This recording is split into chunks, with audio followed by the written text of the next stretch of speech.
ወይ ደግሞ ነገ ጧት እደርሳለሁ። የምርህን ነው? እሰይ የኔ ልጅ አንተ ብቻ ናለኝ። ቤቱን በደንብ አጸዳጀው። ባቢ እየመጣ ነው፣ ነግሬሻለሁ።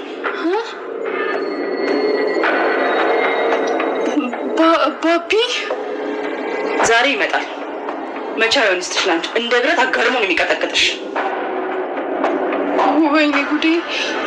ቆይ ምንድን ነው የሚሻለኝ? ስታመት ስታፈላልጋት የነበረችን ልጅ እንደ ቀልድ ቤት ተገኘች ትለኛለህ እንዴ?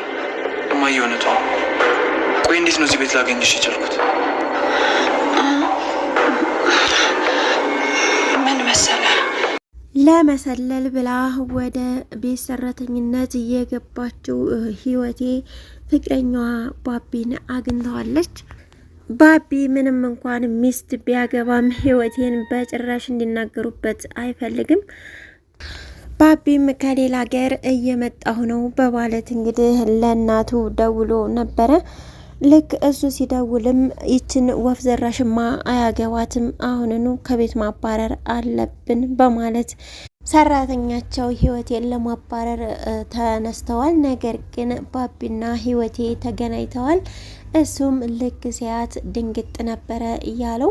ምክንያቱም በፊት ፍቅረኛው ስትሆን በጣም ብዙ ጊዜ ሲያፈላልጋት ከቆየች በኋላ ዛሬ ግን ራሱ ቤት ሰራተኛ ሆና ሲያገኛት እጅግ ነው የደነገጠው።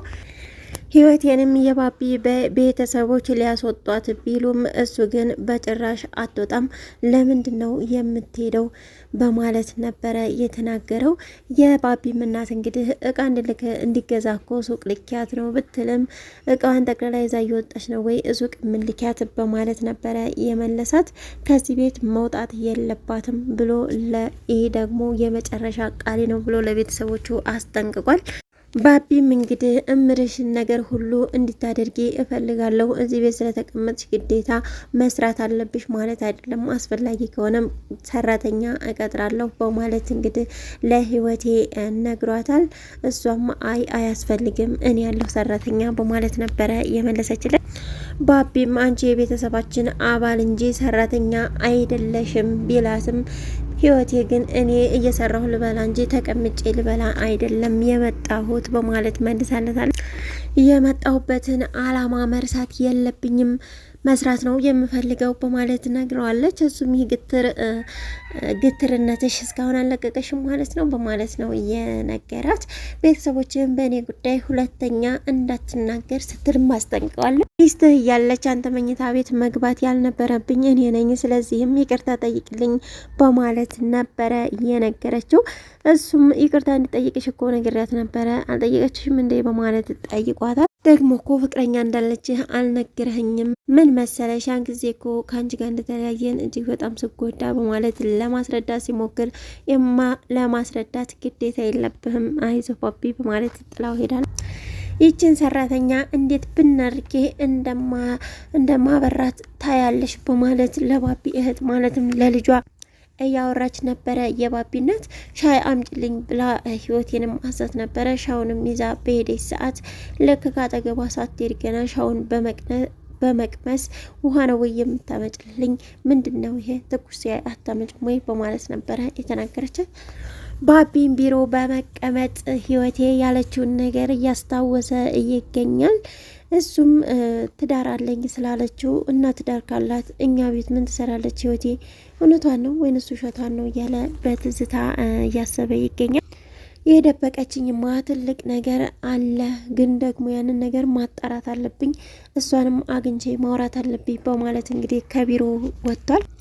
የባቢ ባለቤትና እናቱ እንዲሁም ደግሞ እህቱ ተደራጅተው እየተወያዩ ይገኛሉ።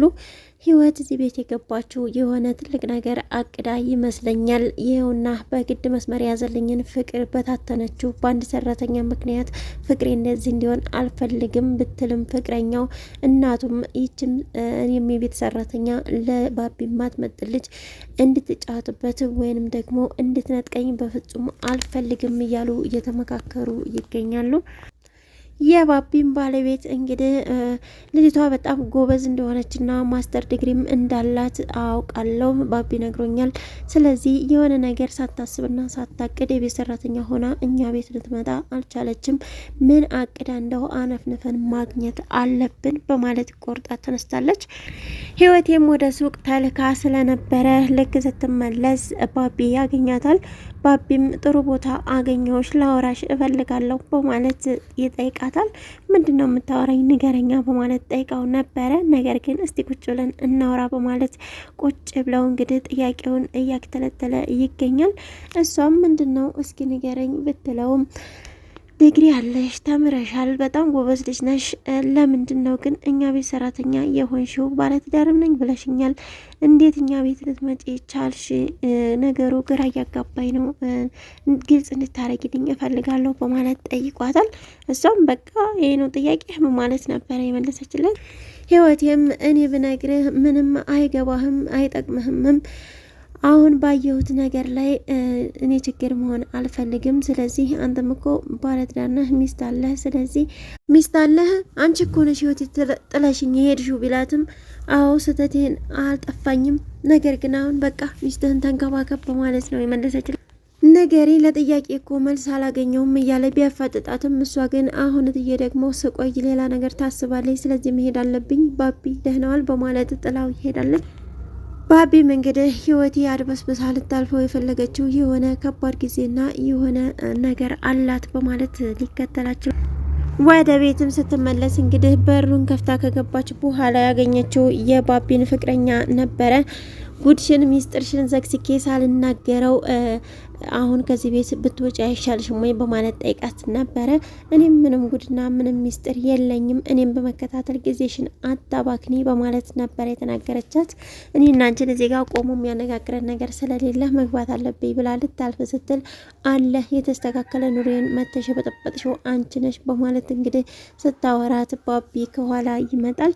ምን እያልሻት ነበር በማለትም ጠይቋት ነበር። አይ ከውጭ እየመጣች ስለሆነ ሰላም እያልኳት ነበረ በማለት ትመልስለታለች።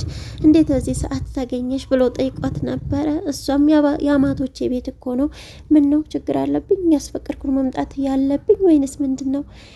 ጭራሽ ደስ ይላል ብዬ ሳስብ ይከፋሃል? ከኔ አንድ ቀን ስራ በለጠብህ በማለት ነበረ የተናገረች። አይ እንደዛ ማለቴ አይደለም፣ እንዴት ስራ ትተሽ እዚህ ተገኘሽ ብዬ ነው በማለት ነግረዋለች። ግን ምን እየሆነክ ነው? በጣም እየተቀያየርክብኝ ነው። ለ6 ወር እኮ አብረን ቆይተናል።